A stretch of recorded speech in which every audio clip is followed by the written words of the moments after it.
Welcome to the Echo Dark Night podcast. Don't forget to like and subscribe, and tell me, where are you listening from today? Always love hearing where everyone's tuning in from. Yeah, it's always fun. So tonight, we're diving into, well, a pretty unsettling story. Sofia Rodriguez's account. Never go RV trip in Sandia Mountains again. Never make my deadly mistake. Catchy title, right? Definitely grabs your attention. And you know us, we love getting to the bottom of things, especially when danger and the unexplainable, collide. And this one seems to have both in spades, doesn't it? It really does. This family trip into the Sandia Mountains, it just went so wrong. What we have is Sofia's own written account, along with what she remembers from her mom's radio transmissions. All from this place, Echo Canyon. You know, what really gets me is how normal it all starts. Like, you're right there with them on this family vacation. And that's what makes Sofia's story so unsettling, For sure. And this wasn't just any family, out for a drive. Sofia's mother, Dr. Elena Rodriguez, she was a geologist. A well-respected one, too. Specialized in acoustic anomalies. Now, for our listeners who aren't familiar, that basically means she studied all the weird ways sound can act in certain places. Exactly. And this trip, it had a scientific purpose. Dr. Rodriguez, she had this theory about canyons, about how some of them amplify sound in crazy ways. She thought maybe ancient people, indigenous people, might have even used these spots for, ceremonies or something. Sofia and her cousin Marco, they were helping her out. Right, and Echo Canyon itself, it wasn't exactly on the tourist map. But Dr. Rodriguez, she found these old geological surveys from the 50s. They mentioned strange sounds and weird rock formations there. Almost like something volcanic was going on that nobody knew about. Exactly. So that's what drew her in. A chance to prove her theories, contribute something new to geology. So picture this. Spring break, a brand new Tiffin Wayfarer RV. A family heading into the New Mexico mountains. Excited to explore, right?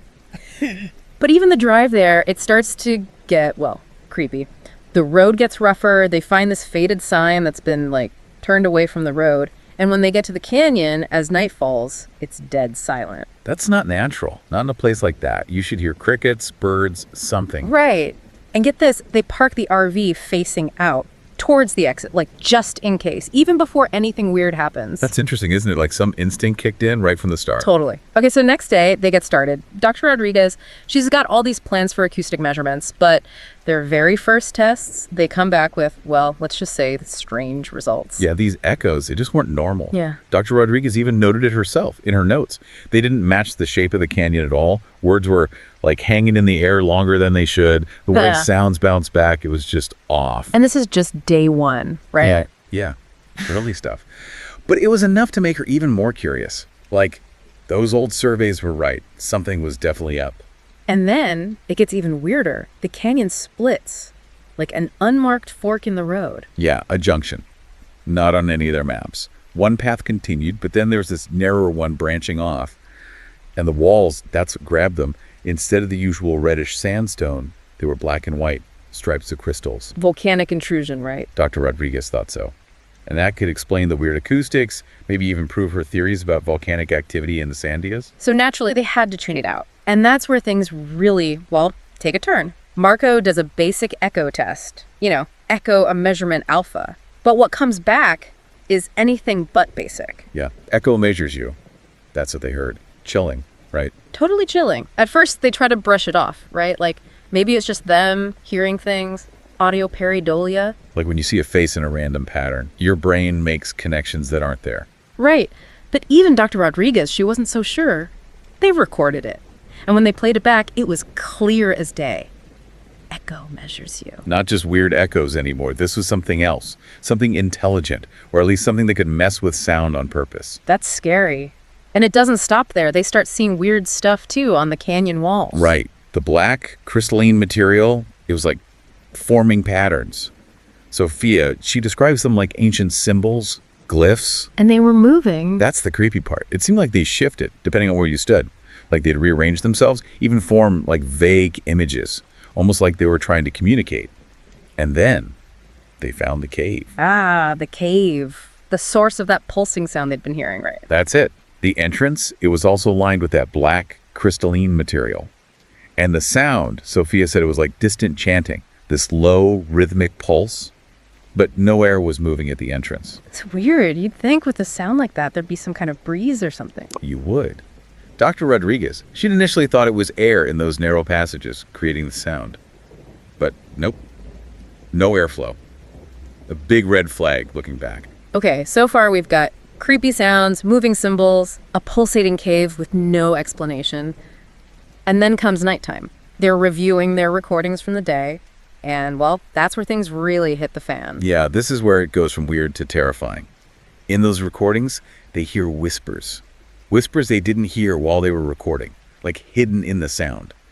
And they were in different languages. Spanish, English? And others they couldn't even identify. Right. All saying the same things over and over. Speak to us, sing to us, let us in. Right. Like an invitation.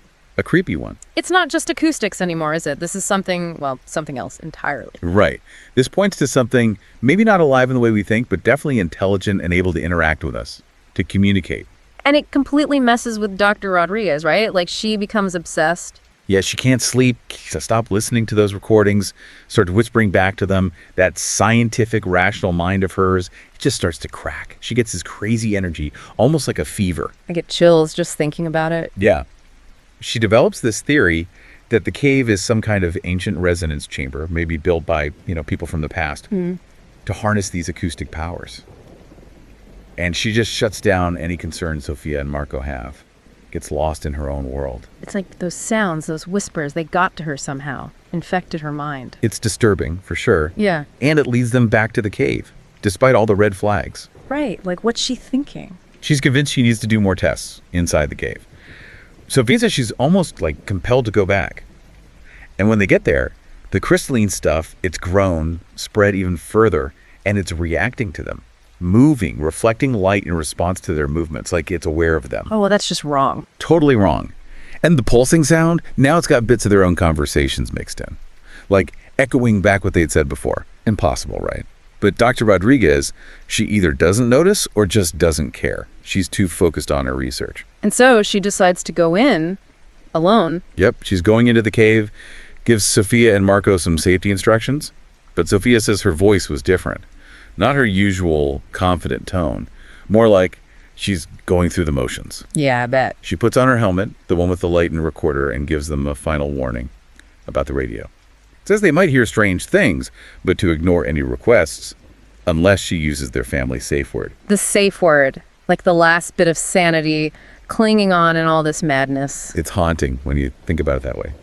And then she enters the cave. Yeah. And what they hear over the radio, it's the stuff of nightmares. Yeah, her voice starts to break up, distorted as she gets deeper inside. What did she say? Something about the tunnel system. She's describing it, how it's bigger than she expected.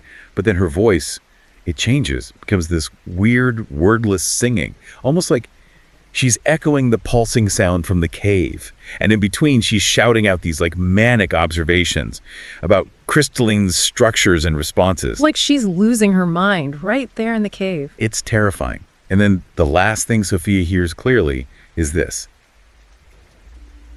It's not echoes. They've always been here waiting for someone to give them voice. They're so hungry for sound. I can see what they want me to, and then nothing, just static, followed by this scream. A scream that Sophia says sounded like many voices all at once. Yeah, I'm getting goosebumps just hearing you say that. It's chilling, right? But then the radio comes back on, and it's a voice that sounds like Dr. Rodriguez, but not quite. It's the entity, right? Pretending to be her mom. That's right. It's inviting Sophia and Marco to come in, join them, using all these scientific terms Dr. Rodriguez would use, but in this flat, emotionless tone.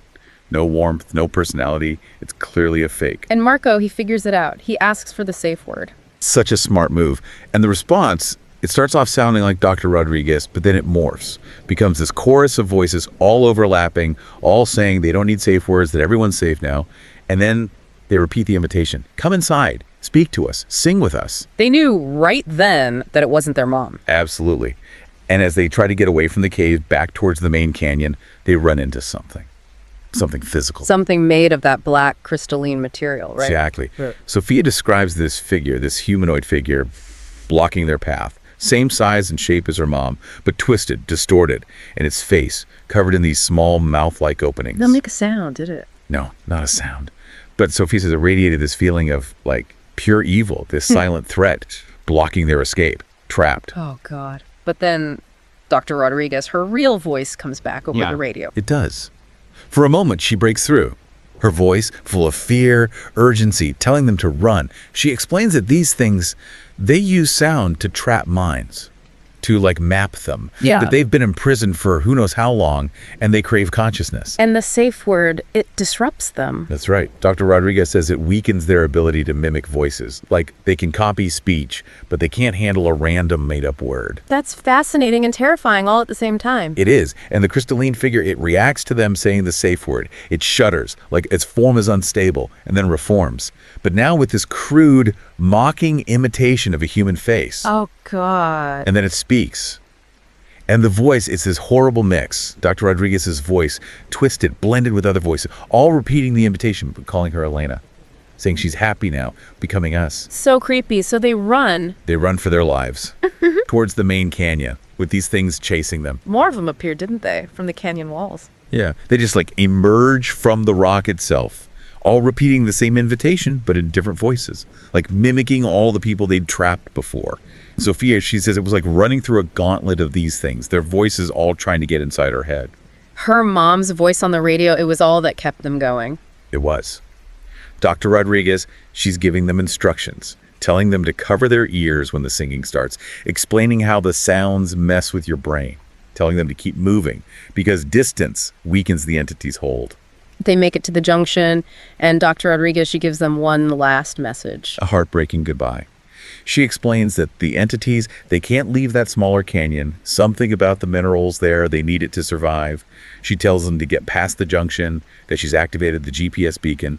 And then she tells them she loves them, that she's sorry. And she reveals something truly horrifying. The voices they heard on those first recordings, the whispers, they were from other people who had been trapped before. So the entities, they hold on to the voices, the minds of their victims. It seems that way. And Dr. Rodriguez, she's scared that they're getting into her knowledge, her understanding of acoustics, that they'll use it to spread. Sophia and Marco, they make it back to the RV, get a weak signal, send out a distress call. Yeah, they report a cave accident.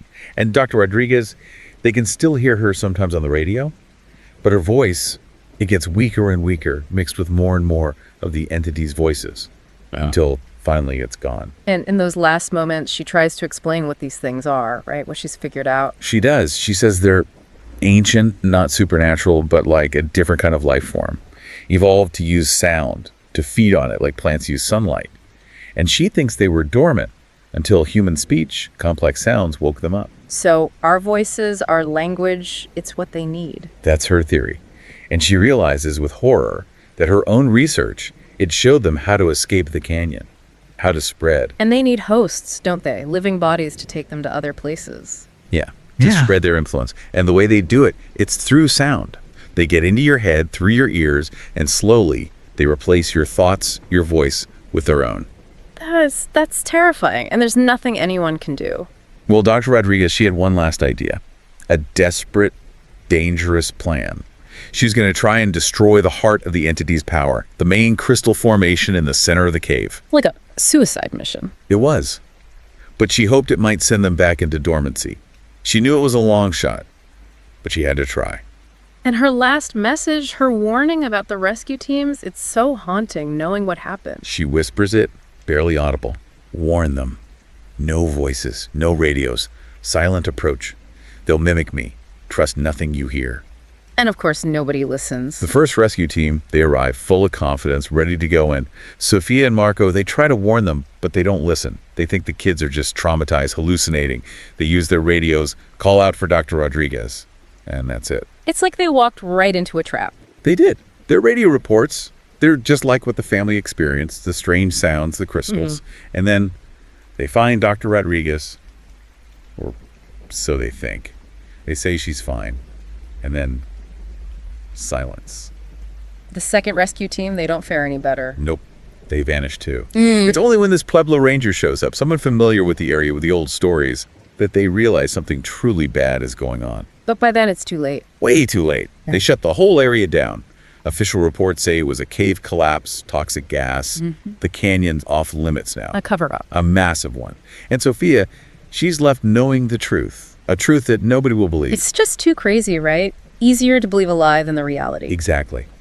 But she knows what's out there, what's waiting, an ancient force, hungry for minds, and now it's got her mom's knowledge, her understanding of sound. What a chilling thought. What are her warnings to anyone who might go near that place? Stay away from the east side of the Sandias. If you see those black crystals, get out. If you hear echoes that talk back, don't answer. Just leave quietly.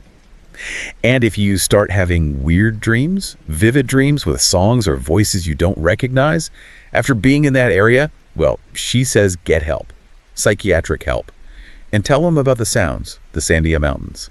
Because that could be them, right? Getting into your head. That's what she's afraid of. And the last thing, the thing that really gets me, is her mom's final theory. That the entities, they don't just mimic voices. They hold on to the minds, the consciousness of their victims. So somewhere in that crystal, a part of Dr. Rodriguez is still alive. Trapped. Aware. It's a horrifying thought. This whole story is just, it makes you think twice about going into the mountains, doesn't it? It does. Sophia's warning, it's clear. Yeah. Stay away from those black crystals, those weird sounds. And think about it. What else in our world might be caused by something like this? Something we don't understand hiding in plain sight? It's a good question. One that maybe we don't want the answer to. Maybe not. But it makes you appreciate the power of sound, how it can be beautiful and terrifying all at the same time. Well said. Well, thank you for joining us on this deep dive into Echo Canyon. Until next time, stay safe out there. And keep listening. Welcome to the Echo Dark Night podcast. Please like, subscribe, and tell me where you're speaking from. You know what we do here. It's the deep dive. We grab some listener-submitted stuff and, well, we dig into it. Unearth the really cool, the thought-provoking stuff. And today, oh boy, today we're going deep. We've got this chilling account from one of you from a document called novo1.txt, and the warning, straight up, stay away from White Sands National Park. Chilling is right. We're talking White Sands National Park in New Mexico. Just picture it. Vast, stark, beautiful landscape, these incredible dunes of gypsum just rolling on forever. It's no wonder our author, Rachel Donovan, a landscape photographer, was drawn to it. And she had this vision, you see, capturing the dunes under the moon. Yeah. And you know, it's that draw, that beauty that makes her story, her experience so much more, well, terrifying. So today, we're diving into Rachel's story. We're tracing how things got so strange, so scary, and we're going to try and understand her warning. Let's start at the beginning. Rachel wasn't just snapping some pics, right? This was a pro, planning a whole exhibition around White Sands under a full moon. This was an expedition. Oh, absolutely. And she was prepared. Permits, especially for those after-hour shots. She even timed her visit, with the April full moon for that perfect light. And get this, she picked Alkali Flats. It's the most remote part of the park you can get to. She really wanted that untouched beauty, the solitude. You have to think about that, right? That desire for pristine isolation. But there's always a risk with that kind of remoteness. Even before anything, supernatural happens, going out into the wilderness at night, that's asking for trouble. It's at the visitor center we get our first hint that something's off. Ranger Martinez, he gives these warnings, and it feels like more than just your regular safety spiel. Way more. He's not just talking about staying on the paths or getting lost. He keeps saying, almost reluctantly, that the dunes are different after dark. Like he knows something, right? Something about what happens at night in the park. It makes you wonder, what's the Park Service not telling us? And Rachel, she's a seasoned photographer, used to remote shoots. He seems to brush it off at first. She's prepared, got her gear. But almost right away, things start to feel, wrong. Her border collie, Scout, he starts getting agitated. And Rachel, she keeps feeling like she's being watched, even when there's nothing around. That contrast is what gets me. Her logical mind, she's relying on her experience, right? But then there's this gut feeling, this unease. And Scout, the dog, he's picking up on something. Animals, they often sense things we don't, changes in the environment, whatever. His anxiety, it's like a warning. And then night falls, beautiful sunset, but the dread just keeps building. Scout is freaking out now, refusing to leave the Airstream. Then Rachel starts noticing the sounds changing. That's when things get really weird. Muffled voices, distant sounds super loud, almost like the acoustics of the place are messed up. And then she describes whispers, just barely audible. That taps into some primal fear, like something's communicated but you can't understand it. Makes you think about the silence she was looking for. But here's the kicker. A single line of footprints, adult-sized, in pristine sand, leading right to their Airstream, then stopping. Dead stop. There's no explaining that. Right. Think about it. She photographed that exact spot minutes before. And suddenly, footprints. leading to them. And Wow. they just stop. No turning around, no going forward. It's like something not human made them. Something is very wrong. And then, bam, no signal. Satellite phone, cell phone, nothing. Clear skies, she checked coverage before. It's like they're being cut off, and not by accident. That's when the vulnerability hits hard. They're out there, remote, and suddenly no way to call for help. And it's not a technical glitch, it's too convenient after all the other weirdness. Like something is deliberately isolating them. But this is where it gets crazy. This dune, a big one, moves. While they're inside, Rachel's a photographer, detail-oriented, and she has photos to prove it. This thing shifted. Yeah. Dunes move over time with the wind. But this was a huge change, fast. And she's got the pictures. That screws with our understanding of, well, reality, doesn't it? Like the Right. landscape itself isn't what it seems. So Rachel decides they need to leave. Scout's terrified and things are just impossible. As they're about to go, she sees it. Tall, slender, white figure outside. Then, poof, gone. Back into the dune. Spooky, right? And it's white, like the gypsum. The figure almost blends with the dunes, and it doesn't walk away. It dissolves like it's not bound by, physics. And then, terror. Total terror. The landscape is different. Dunes are surrounding the airstream. Footprints everywhere leading right up to them, then stopping. They're surrounded. I can't even imagine. Surrounded, watched, but by what? The footprints all pointing at them but not going past? It's like they're trapped, hunted. Get them from the sand. These things, pale figures, humanish, but wrong. Long limbs, no faces. Nightmare fuel. That description, humanoid but wrong, Yeah. creeps you out. No faces, those long limbs, it's not human. And they come from the sand, like they're part of the dunes, not, normal creatures. And then they're stuck. Airstream won't budge. It gets freezing cold inside, and there's this scraping sound against the metal like they're under attack. Everything goes downhill fast. The airstream's stuck, they're trapped. The temperature dropped. That's classic paranormal stuff, like a change in energy. And the scraping, something's trying to get in. And the sand, it starts swallowing the airstream. The whole thing is sinking. Rachel, she does something amazing. Mom instinct, pure bravery. She gives Lily, her daughter, the satellite beacon, the car keys, tells her to run while she distracts those things. That's a mother's love right there. Facing that horror, and all she cares about is her daughter. She gives her the only chance of escape, knowing it might be her last act. And her distraction, camera flashes, she illuminates them. They're made of these moving white particles with crystal eyes coming out of swirling sand. A terrifying glimpse. And there it is. The white particles are part of the dunes, literally. And the crystal eyes, like a spark of awareness in those things. And they come out of the sand, swirling vortexes. They are the dunes. Lily makes it out. But Rachel, she's pulled down into the sand. The sand's alive. Her last moments, she's dissolving, merging with something, a collective mind. She's losing herself, but all she can think about is Lily. Just awful. That feeling of dissolving, the cold, becoming part of something bigger. It's a loss of identity, terrifying. But even then, she's thinking of her daughter. That human connection, it's powerful. And then, 3 days later, she's back. At the park entrance, they say dehydration, exposure. Oh, and a sandstorm conveniently explains the airstream. It's too neat, too easy. Damage control, that's what it feels like. The sandstorm, please. It's like they're avoiding the truth, whatever that is. But Lily knows she's scared of her own mother when she comes back. It's not the same Rachel. Even Scout, her dog, he's hostile towards her. Yeah. The people closest to her, they know something's wrong. It's like in those old stories, kids and animals sense the supernatural. They know it's not really her. And Rachel, she's different. Her movements are off, and she's crying sand. Actual sand from her tear ducts. She's not, whole. That's disturbing. Like she's still connected to the dunes, changed by them, the sand tears. Man, that's an image, a reminder of what happened, of how she's become part of White Sands. And she's aware of something else inside her. Whispering about dissolving. She feels this urge to go back to Alkali Flats with Lily. It's like she's being controlled, influenced by whatever's out there. Right. The voice telling her to go back, to take Lily, that's bad news.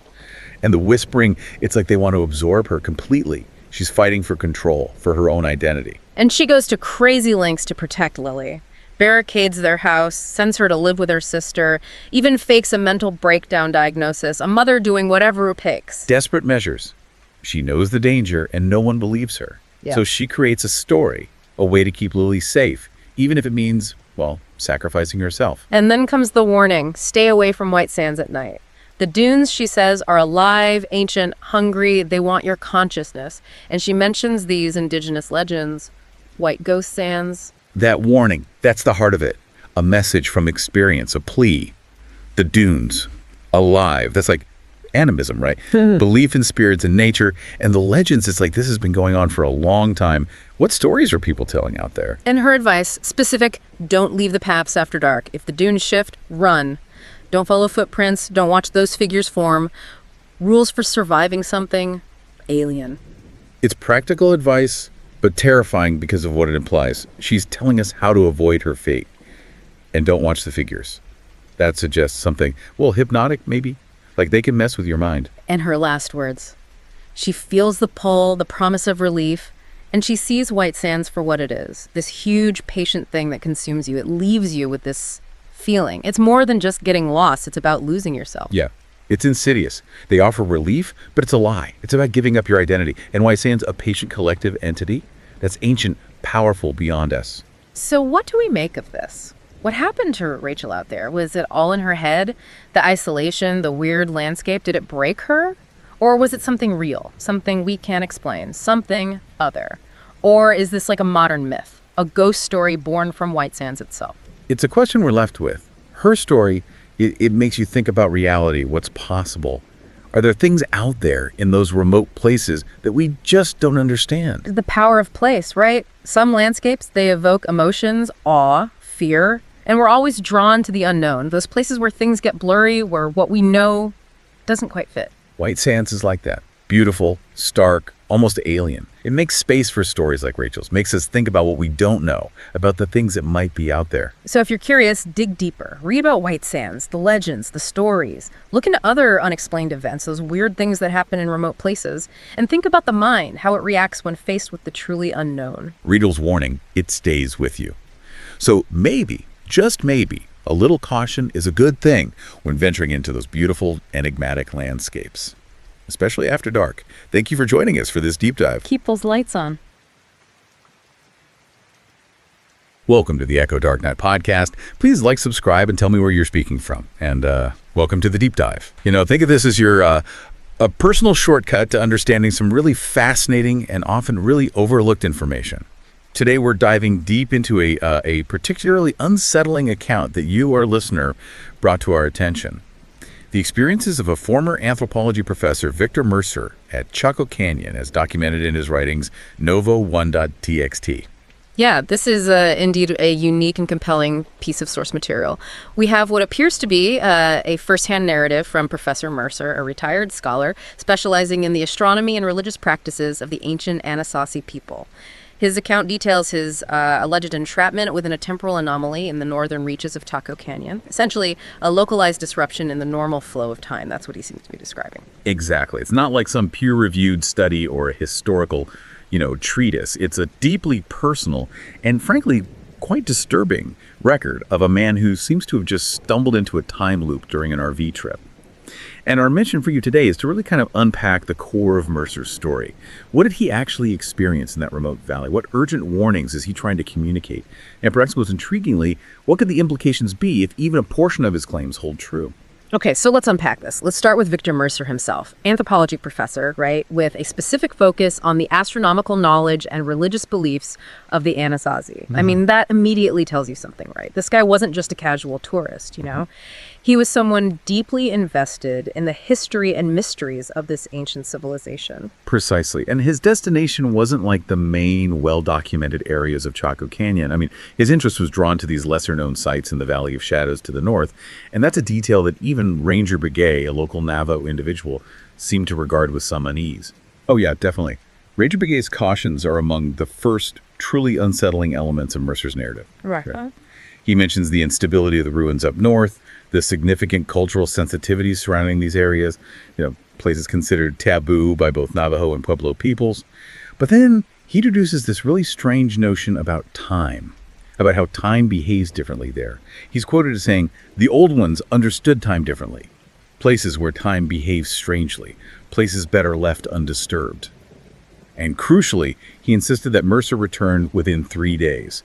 This 3-day time frame It becomes this kind of recurring and really significant element in Mercer's whole experience. It does. Begay's words immediately kind of inject this element of the uncanny into the narrative, right? It's hinting at something beyond your typical archaeological concerns or just structural instability. You know what I mean? It suggests a local, perhaps even like an ancestral understanding that these northern sites, that they exist somehow outside the conventional temporal framework. Right.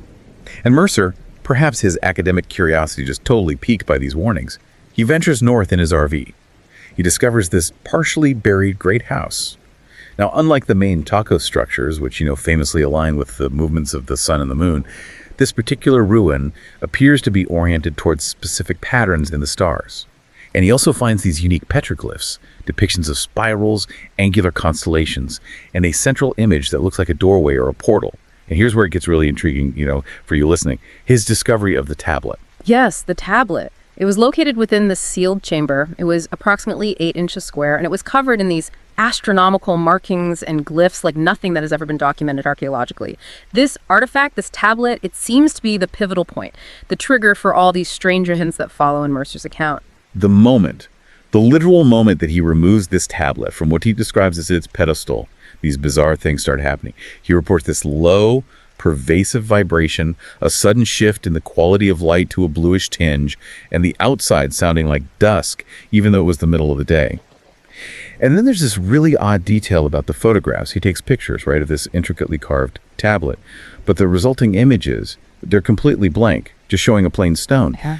For you, as the listener, that might be like the first major sign that something profoundly unusual is at play here. I mean, could there be other explanations for those blank photos? I mean, maybe equipment malfunction or something? Oh, while equipment malfunction is always a possibility, I think the immediate and the simultaneous onset of these other sensory anomalies, the vibration, the light shift, the change in the ambient sound, it suggests some more interconnected phenomenon. It's as if the tablet itself or the environment it was in operates under a different set of physical laws that somehow interfere with recording technology. Yeah, and the situation, it rapidly escalates. Mercer describes impossible colors in the sky, shadows behaving independently of the sun. It's almost as if they have their own agency, Yeah. There's this rhythmic chanting emanating from unseen sources. His GPS completely malfunctions.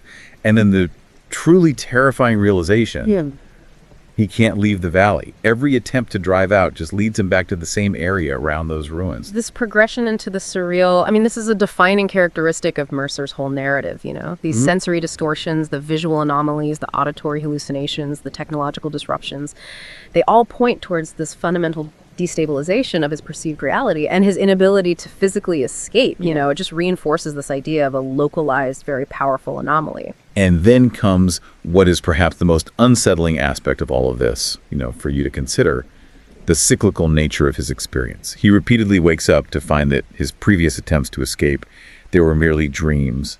Ranger Begay just keeps reiterating the same warnings. That initial 3-day period, it seems to reset.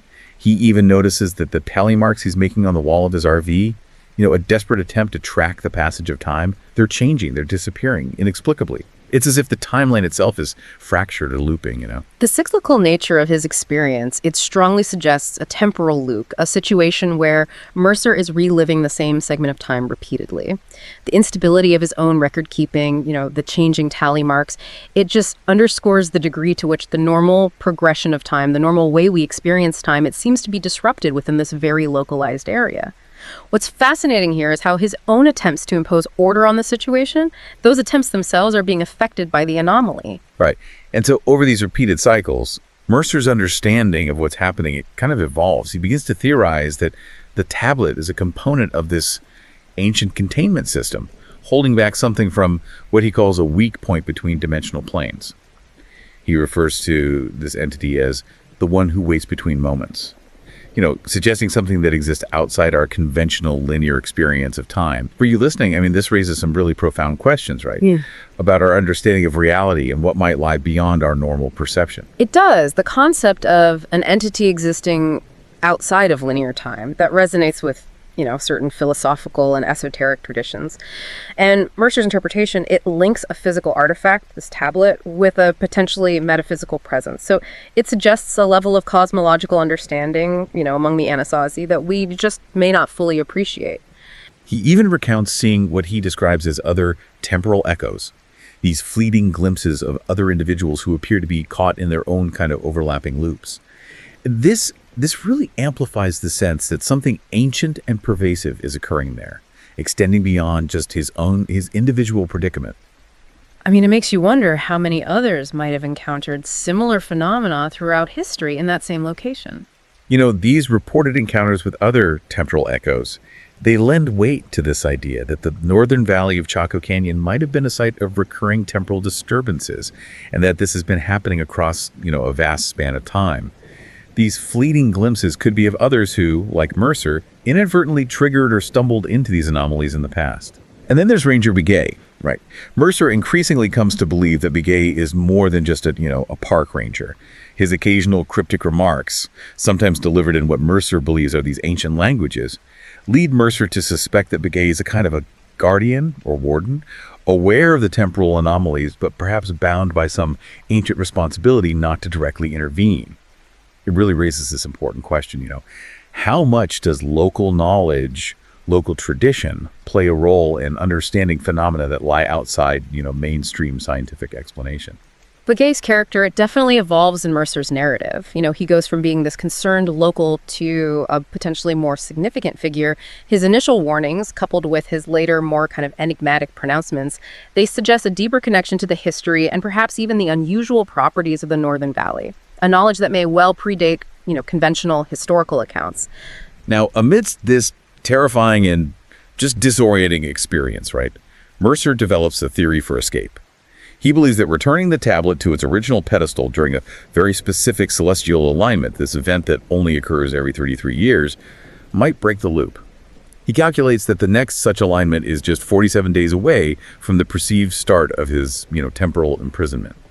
For you listening, this kind of introduces an element of hope, right? A potential way out of this impossible situation. Yeah, this discovery of a potential escape mechanism tied to a rare celestial event, it provides a focal point for Mercer's efforts. It suggests that the anomaly, this whole thing, might be governed by cosmic cycles, offering a possible, window for its resolution.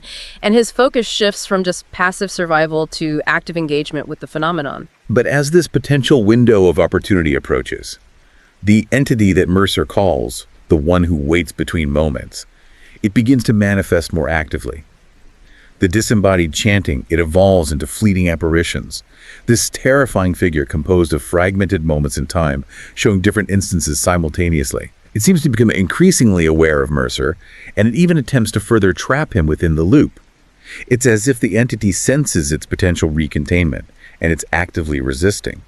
What stands out to you about this whole escalation? What's particularly disturbing, I think, is the entity's apparent ability to perceive and to interact with Mercer within this temporal loop, within this time loop. The description of it as being composed of segmented time, it just highlights its fundamental difference from our linear existence, And it underscores the potentially dangerous consequences of disrupting its containment. And this brings us to the core of Mercer's final warning, the message that he's desperately trying to convey through his writings. It's a checklist. It's almost like a checklist of unsettling signs that you, our listeners, should be aware of. Profound déjà vu, accompanied by impossible details, electronic malfunctions, specifically related to the tracking or recording of time, the appearance of shadows that move independently of any light source, unusual and inexplicable astronomical phenomena, and that pervasive disembodied chanting. If you ever experience these at Chaco Canyon, particularly in the northern regions, Mercer's advice is totally unequivocal. Do not touch any artifacts, especially those bearing astronomical symbols like spirals and angular constellations, and avoid any structures that appear to be aligned with specific star patterns. Mercer's warning, it's so direct and it's urgent. His repeated experiences within the loop, they've seemingly given him an understanding of the key indicators of temporal disturbance. And he's trying to, to prevent others from repeating his potentially catastrophic actions. The specificity of the symbols and the architectural alignments, that provides crucial details for anyone who might find themselves in a similar situation, albeit hopefully a less extreme one. Right. Mercer theorizes that this entity, it needs a host consciousness, like a human consciousness, to fully experience and anchor itself in our linear perception of time. He believes that by removing the tablet, he weakened its ancient containment, and that it might now be able to exert its influence beyond just the immediate confines of Chaco Canyon by latching onto the awareness of others.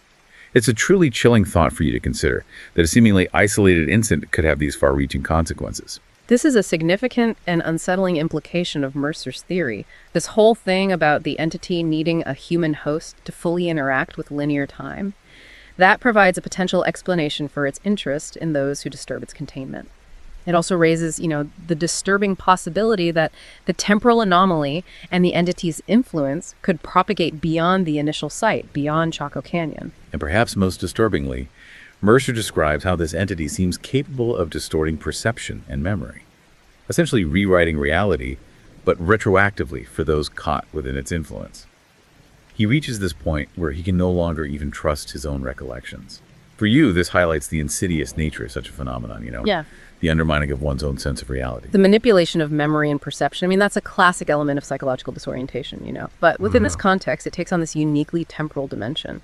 The erosion of trust in one's own past experiences, that makes it incredibly difficult to discern what is real and to resist the entity's influence. He even mentions a potential, albeit highly improbable, escape route for others who might find themselves caught in a similar temporal loop, identifying and returning a displaced object to its original location during that major celestial alignment, on August 24, 2027.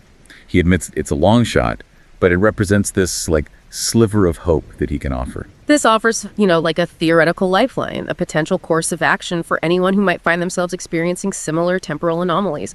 The specificity of the date and the act of returning this displaced object, it provides a tangible, albeit challenging, objective. So the key takeaways for you from Mercer's account, they're pretty stark, right? His narrative paints this picture of the northern ruins of Chaco Canyon as this place with this potential for temporal instability, where these ancient forces, they might still be active. Disturbing specific sites and artifacts, particularly those with these astronomical connections, could carry unforeseen and potentially dangerous consequences. And the warning signs he describes, that eerie deja vu with impossible details, malfunctioning time-related electronics, independently moving shadows, strange celestial events, and the disembodied chanting, those things should not be dismissed lightly if you ever encounter them. Exactly. Mercer's narrative, while it is extraordinary, it serves as a powerful reminder that there may be aspects of our universe, and indeed the nature of time itself, that remain beyond our current scientific understanding. His alleged experiences, whether they're factual or they're the product of extreme delusion, they raise profound and unsettling questions about the stability of reality and our interactions with the deep past. Yeah, it makes you think, what aspects of Mercer's experience stand out most to you? What details do you find particularly unsettling or thought-provoking? For me, it's the idea of an entity existing outside of our linear time and its ability to manipulate reality, but retroactively. Yeah, for me, it's the recurring motif of that 3-day cycle and the implications of Begay's potential role as a guardian. It suggests a deeper, perhaps intentionally structured aspect to this whole temporal phenomenon. And on that note, here's a final provocative thought for you. Could there be other locations on our planet, perhaps less known or less studied than Chaco Canyon, where similar weak points in the fabric of time might exist? And if so, what might be the unforeseen consequences of our interactions with those places and the artifacts they hold? It really compels you to consider the true nature of time and the limits of our current comprehension. Welcome to the Echo Dark Night podcast. Please like and subscribe and tell me where you're speaking from. Today, you've sent us something really unsettling. Yeah. We're diving deep into the account of Thomas Warren and his experiences in the Gila National Forest. All right. Now, this isn't just a spooky story. We're going to be digging into that line between credible observation, the power of belief, and the truly unknown. Sure. So, can any part of Warren's account stand up to scrutiny? And what are the implications if it does? Yeah, that's the question, isn't it? Yeah.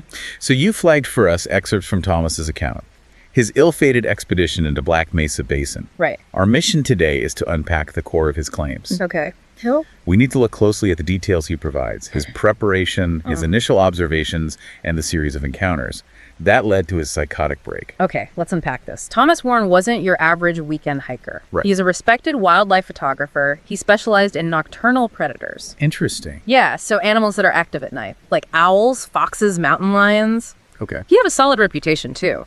His work appeared in National Geographic. Wow. Yeah. His 2-week goal in the Gila National Forest was to document these night hunters. For his upcoming book, Makes sense. he did his homework, consulted with park rangers, identified Black Mesa Basin as a promising spot, partly due to reported unusual predator activity Oh, interesting. and its sheer isolation. No. So his preparation speaks to his professionalism. I see. He wasn't exactly roughing it. His RV was essentially a mobile research unit. It had solar power, extra water, a dedicated workspace, and a significant array of photography equipment. Wow, that's impressive. Yeah, trail cameras, night vision gear, even a drone. Wow, so this was a serious undertaking Yeah, by someone who knew what they were doing exactly. out in the wilderness. He meticulously describes his journey, noting the increasingly rugged terrain as he approached the basin.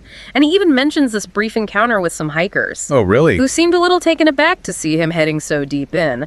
They offered an ominous, almost folklore-ish warning about potential flash floods. He finally arrives at Black Mesa Basin, this isolated valley enclosed by steep cliffs. And one of the first things he notices is an unnerving silence. Silence. Yeah, a strange absence of the usual wildlife sounds. Wow, now that's a key early sign for an experienced wildlife photographer to immediately register the silence. And what should be a vibrant ecosystem that throws a wrench in any normal explanation. It makes you wonder what could cause such a widespread absence of typical animal life. And it's that first night that things start to take a strange turn. Oh. His perimeter alert system, connected to a camera near a spring, triggers. Instead of the expected deer or coyote, he catches a fleeting glimpse of something large, moving on two legs. Two legs. Yeah, with proportions that seemed off. Oh, that's creepy. It was only in frame for a few seconds. The image isn't clear, but it plants a seed of serious unease in his mind. So what does he do? Well, what's fascinating here is his initial, almost scientific attempt to rationalize it. Okay. He considers logical possibilities. Like what? A bear briefly standing upright, maybe a glitch with the camera equipment. Sure. He's approaching this with a trained eye, looking for conventional explanations. Right. But that persistent feeling, particularly the way this figure seemed to avoid a direct view of the camera, that suggests something beyond the ordinary. Yeah, I'd say so. The next day, he strategically repositions his cameras, trying to get a better fix on whatever triggered the alarm. Okay. He also continues to note the unsettling absence of typical forest sounds. Right. Then that night, he records these really unusual vocalizations. Oh, really? Yeah, they start out sounding somewhat like coyote yips. Okay. Familiar enough.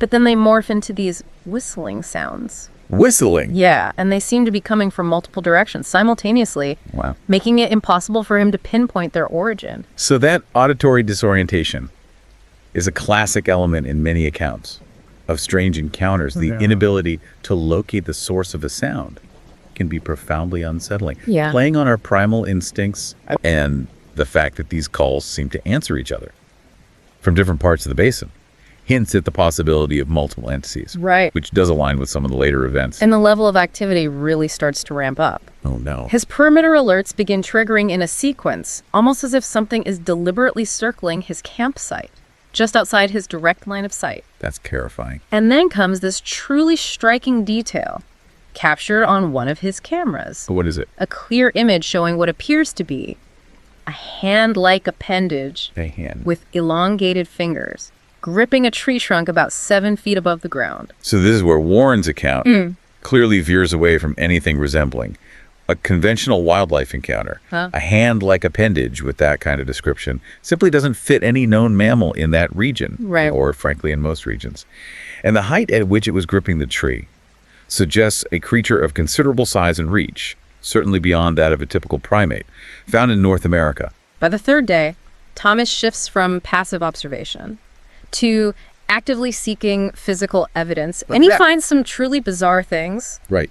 Tracks that are roughly humanoid in shape, Okay. but 16 inches long. 16 inches. Yeah, with 6 splayed toe-like appendages. 6 toes. He also discovers deep gouging claw marks on trees, far higher up the trunk than any bear in that area could possibly reach. The 6-toed track is a recurring element Yeah. in reports of unusual footprints, and it certainly deviates from the standard 5 digits we see in most large mammals. Right. These tracks, combined with the claw marks at such heights, really deepen the mystery. It's this unsettling combination of features, something vaguely human-like but with distinctly non-human characteristics that make this part of his account so intriguing. Following the tracks, he stumbles upon what appears to be a feeding site. A feeding site. He finds scattered bones identified as belonging to deer and elk. But these bones have been processed in a very particular way, cracked open with incredible precision for the marrow. Not with a kind of brute crushing force you'd expect from, say, a bear or a mountain lion. And then he realizes the sheer size of this feeding area suggests it's not a one-off event, but a habitual site potentially used by multiple individuals. So this is a crucial turning point in his narrative. The evidence is accumulating, clearly pointing to something outside the realm of normal wildlife. His initial scientific curiosity, that drive to document the natural world, begins to clash with the undeniable signs of danger. Right. His decision to stay fueled by a potential career-defining discovery is ultimately what leads to the events he describes. That night, the vocalizations he records take another turn. Another turn. Yeah, becoming almost word-like at times. Yeah. Just on the edge of intelligibility. Oh my gosh. He also notes this unsettling physical effect. The sounds seem to induce a sense of drowsiness, Drowsiness. like lethargy, suggesting a possible hunting mechanism. Oh, that's creepy. And then, just after midnight, his monitoring system captures the first clear images. Oh, wow. Of the creatures at the feeding area. And this is where Warren's account transitions. From unusual observations to truly extraordinary claims. So what did he see? He describes multiple entities, roughly humanoid in their overall shape, Humanoid. but with clearly wrong proportions. Standing around 7 feet tall, 7 feet tall. with elongated limbs. That's huge. And then he details their camouflage, camouflage. an apparent ability for their skin texture and color to shift, seamlessly blending them into their surrounding environment. Wow. That level of adaptive camouflage is highly advanced, rarely seen in terrestrial vertebrates, and certainly not in mammals of that size.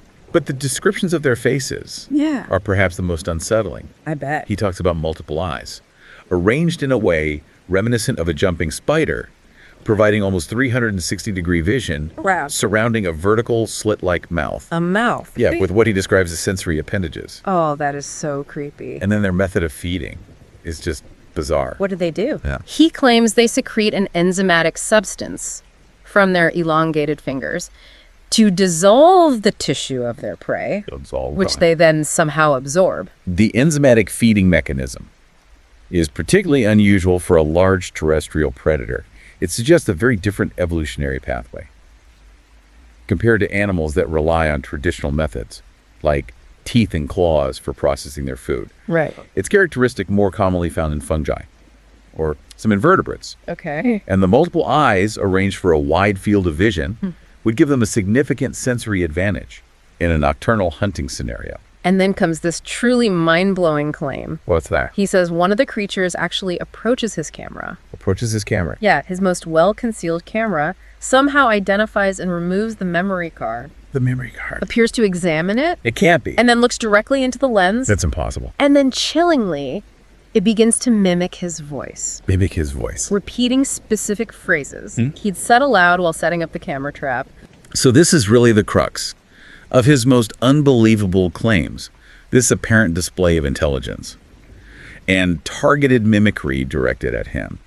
The ability to not only understand the function of a camera, but to learn and reproduce human speech is far beyond the documented capabilities of any wild animal. The following night, he describes what sounds like a deliberate psychological siege. A siege. He says the creatures surrounded his RV, Oh my God. peering into the windows, tapping on the walls, and continuing their unsettling vocalizations. Oh no. Now, even including what sounded like his own name His own name. being spoken. That's terrifying. Understandably terrified, he continues to try and document everything, Okay. the next day in a state of increasing panic. He frantically researches any similar reports. And what does he find? He finds only vague connections in local folklore Folklore. about shape-shifting skin dancers dancers. and old, unsubstantiated reports of livestock predation attributed to Spider-Men. Spider-Man. He also mentions a disturbing, allegedly classified Forest Service report from 1956 about missing hikers in the same area, with cryptic mentions of unusual tracks and vocal mimicry. These historical and folkloric references add another layer of intrigue to Warren's account. While they don't constitute proof, the persistence of such stories and local traditions and even potentially suppressed records suggest that these kinds of encounters or at least narratives about them, may have been circulating for some time. Right. That classified report, if it exists, is particularly compelling, hinting that official agencies might have been aware of some unusual phenomenon in this area. Then we reach the pivotal fifth day. The fifth He day. hears human voices calling out for help. Human voices. Yeah, a man and a woman seemingly lost and injured. But something immediately feels wrong to Thomas. Wrong how? Their appearance seems too convenient. Too convenient. Their path too direct from the location of the feeding area. And perhaps most alarmingly, the complete lack of any reaction from the wildlife How do I apply? to these distressed human voices. So his already heightened state of alert, after the previous nights, likely made him hypersensitive to this encounter. The absence of typical wildlife responses, the silence, the lack of alarm calls, is indeed suspicious. His suspicions are tragically confirmed Wow. when the male hiker calls out his name, Calls out his name? claiming they knew he was there, something he hadn't shared with anyone. Wow. When he refuses to come out of his RV, he witnesses a horrifying transformation. A transformation. He describes their skin rippling, their features dissolving and reforming, back into the grotesque, multi-eyed forms he had captured on his cameras. This purported visual confirmation of their ability to mimic, not just sounds, but to alter their appearance, is the most extraordinary element of his account. It stretches the boundaries of what we understand to be possible. What follows is a truly strategic display. Oh no. The other creatures emerge from the forest and proceed to dismember the failed mimics While they're still alive. while they're still alive. A calculated act in his interpretation, clearly meant to intimidate Thomas and demonstrate the consequences of resistance. Oh gosh. The message was terrifyingly clear. What was it? Comply or face a far worse fate. The level of calculated cruelty and apparent communication he describes reinforces the idea that these are not simply animals acting purely on instinct. It suggests intelligence, social signaling, and psychological manipulation that is deeply disturbing. His subsequent escape is desperate and chaotic. How does he get away? Under the cover of darkness, he triggers every alarm and light on his RV, even igniting propane canisters to create a distraction Wow. to make a break for it. He's pursued relentlessly, but eventually reaches a point where they stop, They just stop. as if encountering some kind of invisible boundary. An invisible boundary. Yeah, he finally makes it back to the main road and encounters a ranger patrol, Good. who, according to his account, completely dismissed his experience, They dismissed it. attributing his state to a supposed mountain lion attack. A mountain, And adding insult to injury, confiscated all of his equipment, all of it. including the memory cards. The official explanation is a common theme in narratives of this nature. A way to explain away claims without having to confront the unknown. So what do we make of Thomas Warren's experience? You've heard his account. From a routine expedition into something truly terrifying. Let's revisit those specific details you highlighted. Okay. The six-toed tracks the claw marks at impossible heights. The precision bone fractures the shifting camouflage. The multiple eyes, the enzymatic feeding, and that chilling mimicry of human speech and appearance. Each one of those details, if true, challenges our understanding of biology It really does. and the principles of predator evolution. Absolutely. Thomas's narrative weaves together his professional expertise with elements that echo local folklore and some obscure historical reports. So what stands out to you as the most credible parts of his story, and what aspects do you find hardest to believe? From a purely scientific standpoint, the claim of visual mimicry, the ability to transform to resemble humans, is the most significant hurdle. I agree. Without extraordinary evidence. While vocal mimicry is observed in various species, visual transformation on that scale is not known. However, his descriptions of the tracks, the processing of the prey at the feeding site, and the coordinated hunting behavior do suggest something out of the ordinary was present. I think so too. The historical accounts and folklore, while not scientific proof, do point to unusual claims in that region. That's true. The official explanation is a hallucination following a mountain lion attack, but as you pointed out, Thomas's detailed and consistent account, coupled with his allegations about confiscated evidence, certainly leaves you wondering if there might be more to this story. This forces us to consider the limitations of relying on conventional explanations when faced with anomalous events. While trauma can impact perception and memory, the level of detail in Warren's narrative is noteworthy. The alleged confiscation of his data raises questions about transparency. when dealing with unusual reports. Think about the implications. If even a fraction of Thomas's claims are accurate, It would be huge.